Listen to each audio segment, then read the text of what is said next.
the time we were born, our parents and society push us to become a success, to become a winner, to become someone. But what if this roadmap that we've been given is flawed? In fact, leading us in the wrong direction. What if achieving true success and meaningful happiness isn't about becoming? It's rather about unbecoming, about rediscovering, reconnecting, and healing our authentic self. Innovating the human experience and transforming the world begins with first transforming our own world. Easier said than done in today's society with so many external distractions like politically divisive 24-hour news cycles and social media noise. And internally, we have to deal with the constant monkey chatter in our heads, which amplifies doubt and fear. Take a moment. Think about your true identity. Who you were before you became someone that was affected by the external influences. Think back. Can you remember who you were before you were told who to become? I know I couldn't remember. But I caught a glimpse of him. Christmas Eve, 1988. While most people were home celebrating with family and friends, I was in a Las Vegas emergency room, bleeding to death. I was 22 years old. For days, I'd been ignoring a consistent pain in my upper left thigh, dismissing it as muscle ache. You see, I've been training relentlessly for my new role in the Karate Kid 3. The pain actually came from internal bleeding, dripping on my femoral artery, a result of a stunt that I performed. Eventually, my blood pressure plummeted. I collapsed and the paramedics rushed me to the hospital. There, a nurse informed me that the surgeons would have to operate immediately. She did this as she handed me a form for me to sign, which acknowledged that I understood the hospital couldn't guarantee that I would survive the operation. I couldn't believe this was happening. The pain was starting to become unbearable. I could feel my body getting cold. I could feel myself fading away as they wheeled me into the operating room. One thing became very clear. I was no longer fighting for a role in a film. I was fighting for my life. I awoke with a 12-inch wound on my abdomen held together by surgical staples. My first thought, my only thought, was what about the film? I didn't have to wait long.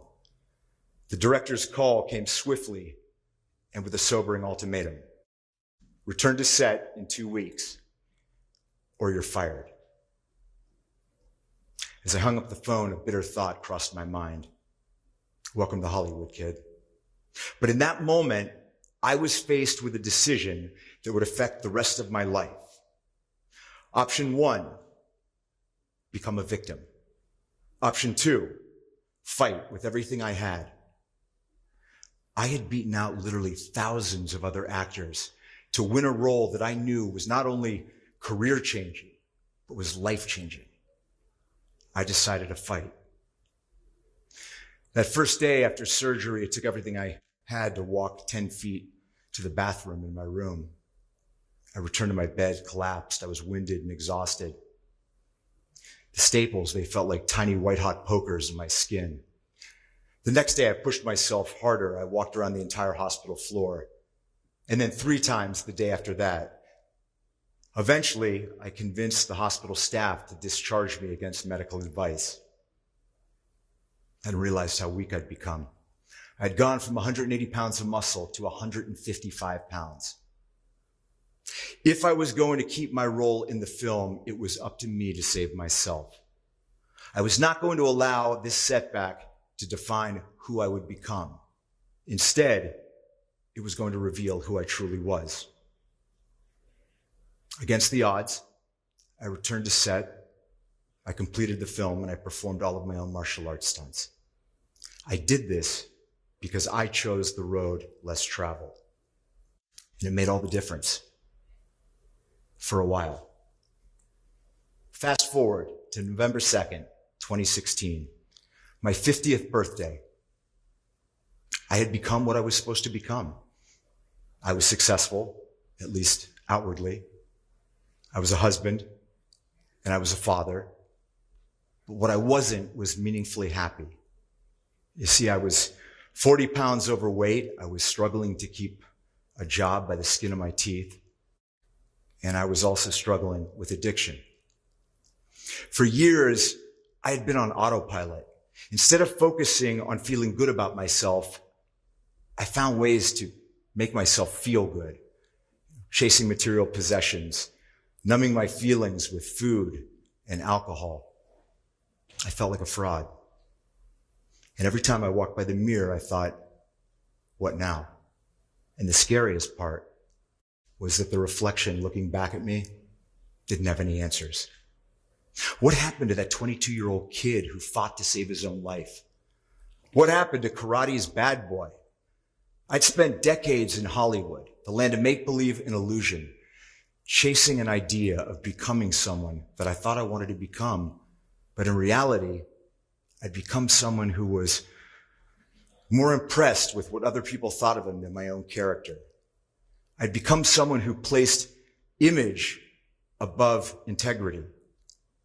And I'd become someone who relied foolishly and lazily on the gift of talent instead of applying self-discipline and self-sacrifice.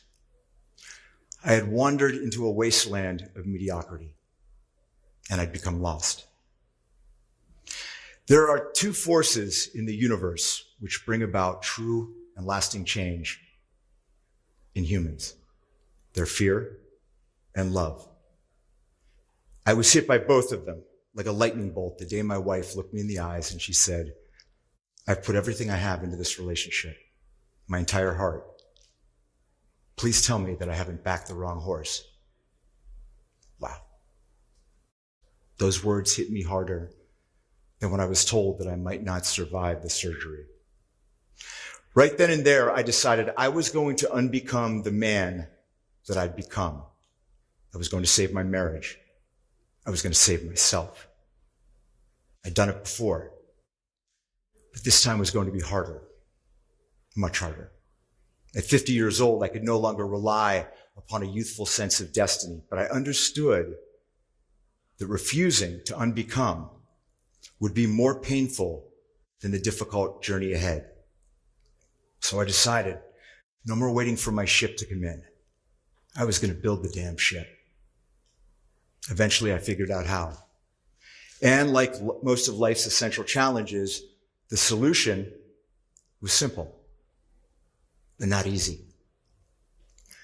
The first step was identifying the problem, which was my inner critic, that negative voice inside my head. It was running the show. It had taken over control. Defeating our negative critic requires that we understand what its source of power is, which is our history. You see, every time we try something and we don't succeed right away, and then we categorize that experience as a failure, the inner critic grows stronger. And then the next time we try and step out of our comfort zone, that voice grows louder yet, saying, what if you fail? Ignore that voice. Listen to the voice in your soul which says, what if I fly? You know, as an actor, if I categorized every audition that I had that didn't result in a job as a failure, I'd never be able to step foot in another casting director's office. Instead, I started looking at these experiences as teachers, understanding that just because I didn't succeed right away didn't mean that it was a failure. It was simply part of the journey. Step number 2, I became the writer in the story of my life. Rewriting the script meant assuming responsibility and acknowledging that I was not a victim. My old choices had brought me to this place, and my new ones were going to keep me from becoming someone that I was not.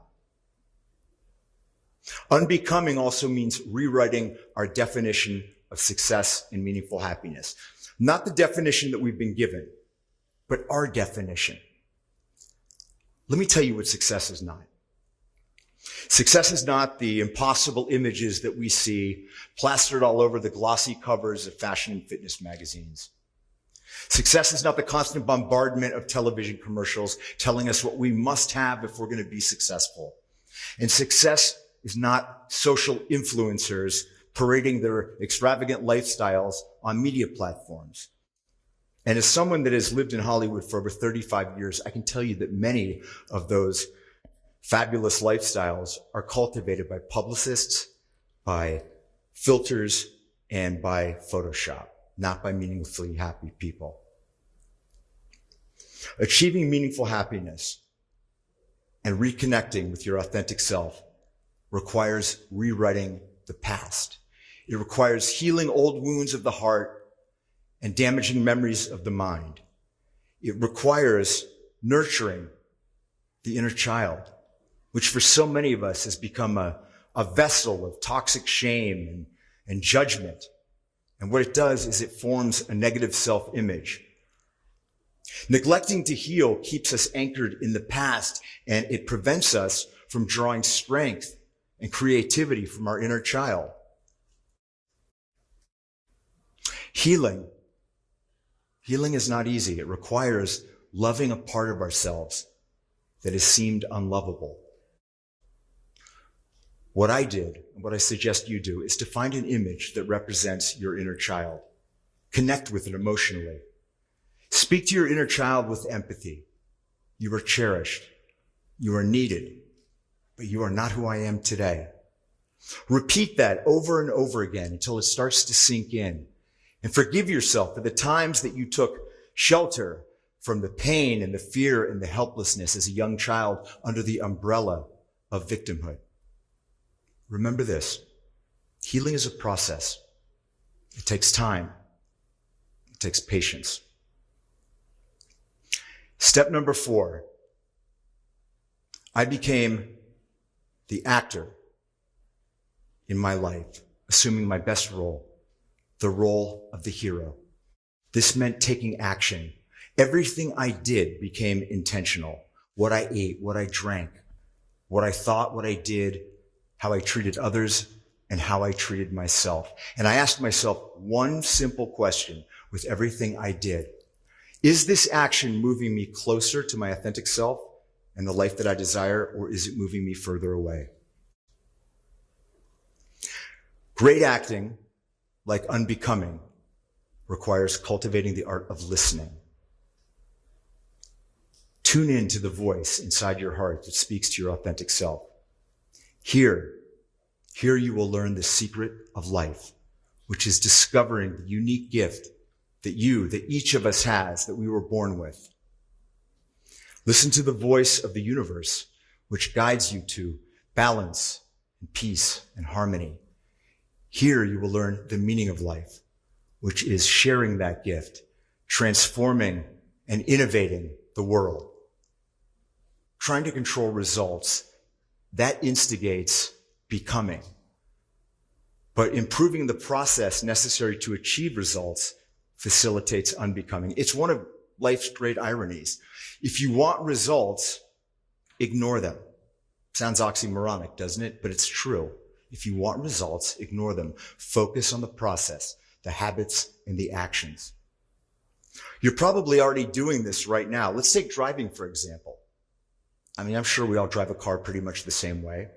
We don't grip the steering wheel anxiously, saying, oh my God, I hope I get there.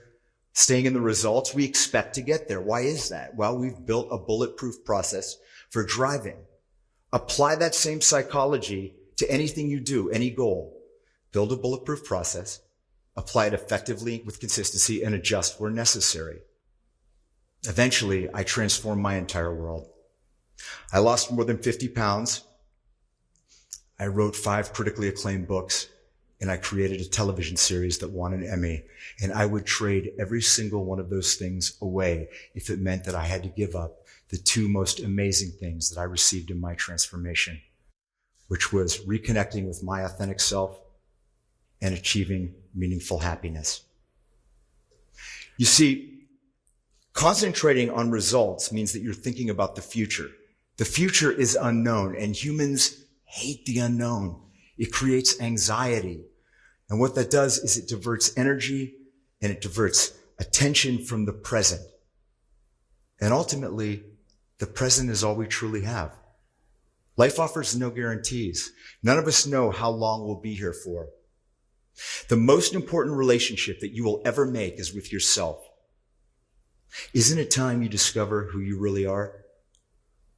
This journey begins with unbecoming who you've become. Transform yourself, and you will transform the world. Thank you.